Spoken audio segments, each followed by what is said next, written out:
I told you, motherfuckers. What did you just watch? I only speak the facts. Not just any ghost, but a smaller, older fighter from 2 divisions below. A guy who was told repeatedly that he was too small, that he was taking on more than he could handle.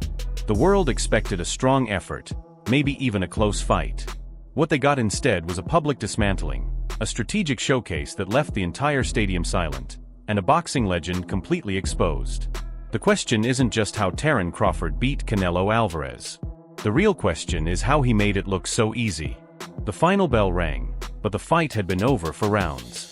The scorecards were merely a formality, confirming what everyone in Allegiant Stadium had just seen. It was a unanimous decision, a clean sweep for Terence "Bud" Crawford. But this was no simple win. This was an elevation.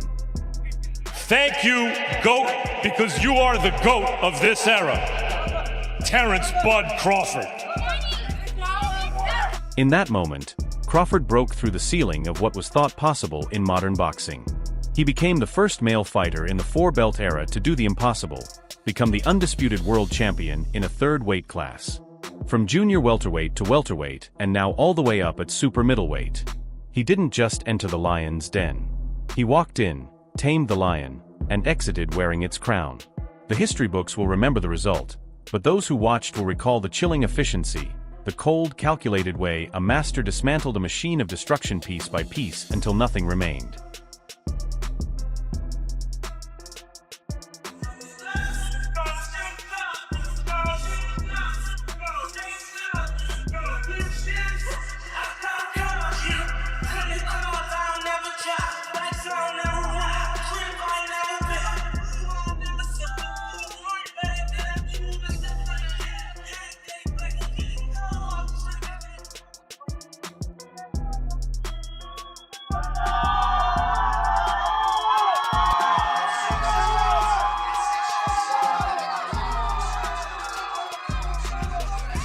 To understand how this shocking result was possible, you need to go back 13 months. This fight didn't just appear out of nowhere. It was hunted. Terence Crawford, approaching his 37th birthday, had just completed the tightest fight of his career against Israil Madrimov. Instead of taking an easy win, he aimed for a target that seemed absurd. He wanted Canelo Alvarez. He approached the sport's biggest financier, Turki Al-Sheikh, with a request. Al-Sheikh naturally was skeptical. But the weight? He asked.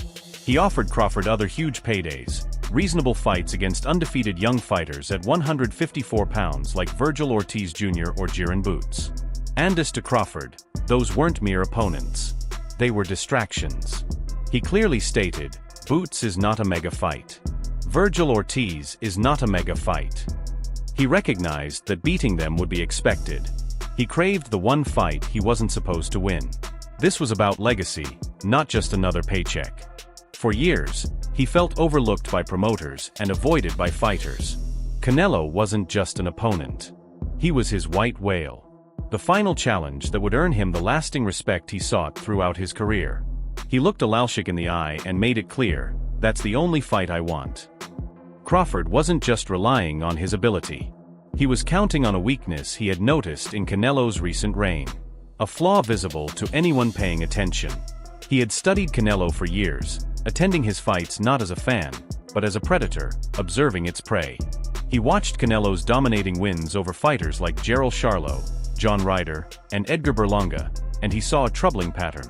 These challengers, after feeling Canelo's power, would retreat into a shell.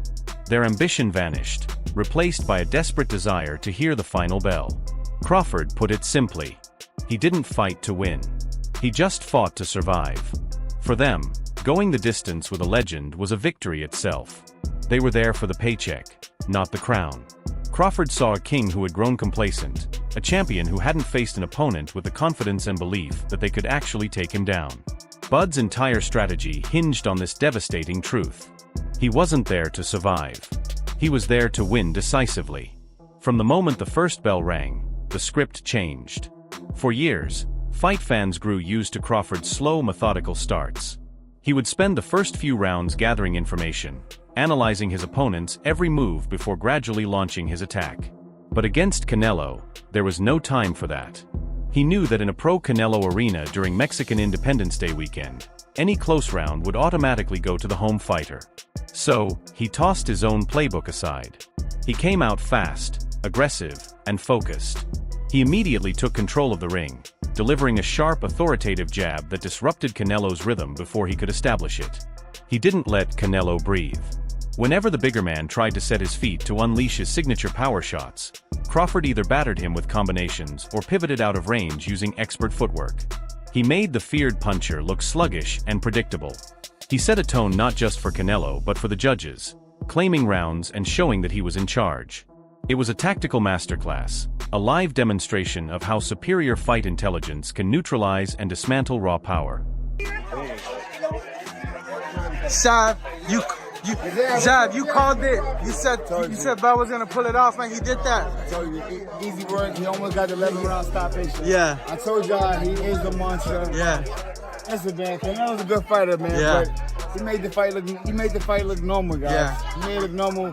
Canelo left out of face with his cherry red face. Yeah. You know what I'm saying? I mean, Bud didn't have a mark on him. Comparable to Floyd's, that was impressive on its own. I've different performance, but it's up there. There's nobody that's ever done what Bud just done to Canelo Alvarez. Yeah. Come on, man. He stepped a little more to Canelo than Floyd, right? Nobody's ever hit Canelo like that before, ever. Yeah. Nobody. Where's Canelo at, man? That's a tough loss, I would imagine. Canelo's still great, man. Listen, man. He got to just go back to the drawing board, put it all back together, and just take another shot at it. Yeah. Where's he at prime-wise, man? Is he right there? Is he behind? He's having fun, man. Bud jumped up 2 weight divisions. He's having fun. Canelo's in a great position. Yeah. He's having fun. Just keep going at it. Just keep going at it. What's next to Terence? Go home, kiss on your babies, love on your family, and get back to it later on. Some people are saying maybe Bivol at 75. Is that too far?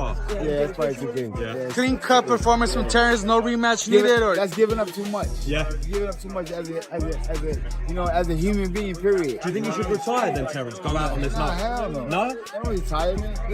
We don't retire out. We die out.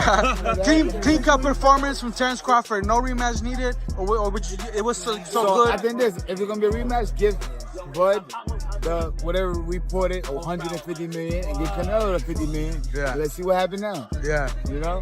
Yeah, appreciate you, Zab. Thank you. Lennox, what did you think? Why are you calling me Bernardo? Lennox, how'd you see it? Lennox, what do you think, I thought it was a great fight. It was a great fight. You know, Canelo really was trying, couldn't get to him. You know, he looked a bit frustrated, but it was a great fight all around. Both guys looked good. Crawford an all-time great, Lennox. Crawford was great. How'd you see it? Easy work for Crawford. Easy work. Special people can do these type of things, and Crawford is special, and he did it. Champ, what you making the frustration? We saw in the 8th round, it looked like Canelo Alvarez almost wanted to walk off at one point. Yeah, I mean, he was frustrated, and it is frustrating to try and fight a guy, and you want to fight, but this guy's moving well, and Crawford was moving too well. What's next for Canelo? All day. The shock inside the arena quickly spilled out into the digital world. The verdict was swift and harsh. Fellow boxing prodigy Ryan Garcia didn't hold back, tweeting to his millions of followers, "I actually believe Crawford may be the best fighter of all time."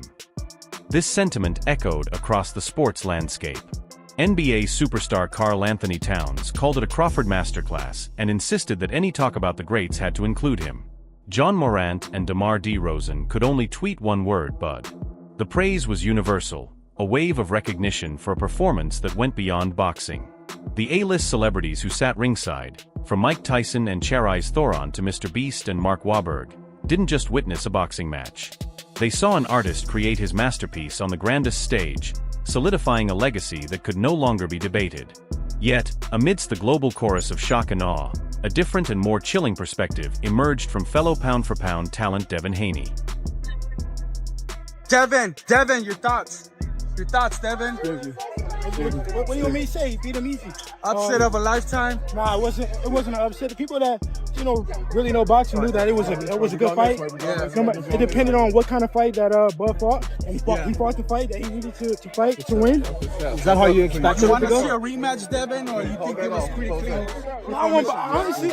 I know it's a lot of money in the rematch, but I want Bud to retire. He accomplished everything in boxing already. He made a lot of money. He go spend time with his family and have some fun. What's next for Canelo? I don't know. For his boxing intellect, he offered a take that surprised many. He wasn't shocked by the result. In fact, he said Crawford won easily and that it was never a major upset in his eyes, but it was what he said next that sent shockwaves through the boxing community. Haney suggested that Bud should retire. He has accomplished everything in the sport, Haney said, implying that there was nothing left for Crawford to prove. Was this a sign of deep respect, an acknowledgement that Crawford had reached the peak of the sport, or was it a strategic comment from a potential future rival? The idea that a fighter could deliver the single greatest performance of his career, rewrite history, and then simply walk away was almost as shocking as the victory itself. All right, Steven, what's your reaction to the victory? Terence Crawford was sensational. What's your reaction? Not surprised. I'm picking the win by decision coming in this fight. Watching Canelo, seeing his career, expected he wasn't going to get knocked out, especially by the smaller man. But did Crawford have enough power and boxing skill to beat Canelo off of him to some degree? For the most part, that answer was yes. But then he stepped in there and he exchanged back and forth on several occasions and survived and prospered. And I got to give credit where credit is due. I picked him to win by decision, but I never expected. I expected the boxing superiority. What I didn't expect was for him to stand there and exchange and survive. And he did that on several occasions, and that's why Crawford deserves so much credit.